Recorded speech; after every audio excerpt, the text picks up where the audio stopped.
One day, an unresolved murder takes place in Prophet Moses' tribe. His tribe comes to Prophet Moses and want him to pray Allah, and they want Allah to show the murderer. So Prophet Moses prays and the command comes. Allah commands you to slaughter a cow, so that the meat of the cow would be touched to the dead body of the victim, and the victim would stand up to tell the murderer.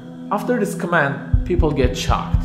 They don't like this offer and they raise difficulties. First, they ask what the cow is like, answer comes. They ask the color of it, the answer comes. They ask another thing, etc. Finally, they slaughter the cow and the murder is shown. But the Quran explains the severity of the condition with the verse, they could hardly do it. Well, why didn't the tribe want to slaughter a cow, and why did they raise difficulties?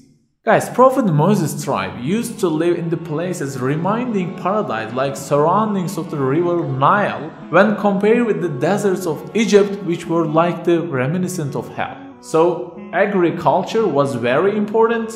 Consequently, cow or bakara, as mentioned in the Quran, was very important for them. So, along with believing in Prophet Moses and Tawheed, which is oneness of God, the interest given to cows reached to an excessive level. They were almost regarded as sacred. So, the underlying cause of their not liking the command of Allah was this. However, according to the discipline of Tawheed, reasons had no impact. You know, according to the Tawheed, every beauty, everything important for us, and every other thing sustaining our lives came directly from Him. Cows couldn't give blessings. They couldn't have never been regarded as sacred. A cow was nothing. Praise was only to Allah. So the moment when cows started to be an element of polytheism, an element of shirk, and it threatened people's faith in Tawheed, Allah commanded them to slaughter a cow. Sacrificing a cow was actually saying that, "Oh Allah, there is no God other than you. You are the only one who can give blessings. You are the only one who can be beloved. You are the one whom we can worship. Our all possessions come from you and our lives come from you. The river Nile is plentiful thanks to you. Our cows are also from you and every one of them is your property." So the thing important for Allah was this. Otherwise,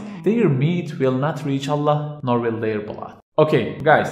One of the miraculous aspects of the Quran is explaining a lot with few words. It explains a simple event, but the message is universal. So there is also a universal message in this story told in Surah Al-Baqarah. The cow is a symbol. It represents everything that takes people away from Tawheed and brings them closer to the polytheism, closer to the shirk. The cow was a threat for the faith of those people in that era. So they were commanded to slaughter a cow.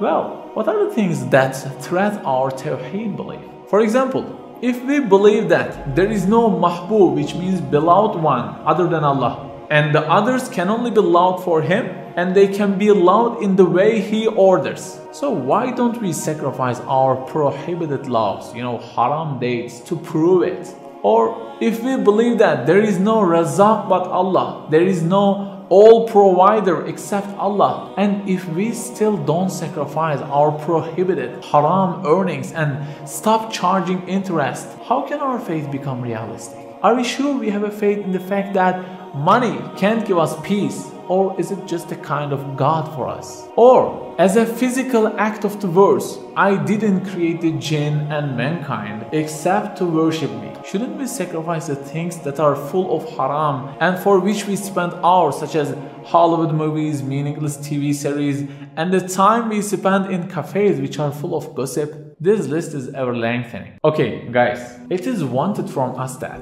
everything we live should be connected with Allah. Our every second, every act, every love, every sorrow is an example of sacred polytheism or Tawheed. So Eid al-Adha is the symbol of the approaching to Tawheed by being purified from polytheism, being purified from shirk. It is a physical form of saying, there is no God other than you and my everything is your property. It is a Tawheed manifest. So the animals that we sacrifice represent everything that stands between Allah and us and the things that are irrelevant to our purpose of creation. These things were the cows for the tribe of Prophet Moses. Well, are our own cows ready? Guys, along with our animals, let's sacrifice a habit which is not approved by Allah in each Eid. Maybe we can come into the presence of Allah as we sacrifice lots of things and approach to the Tawheed. May Allah accept our sacrifices. Eid Mubarak.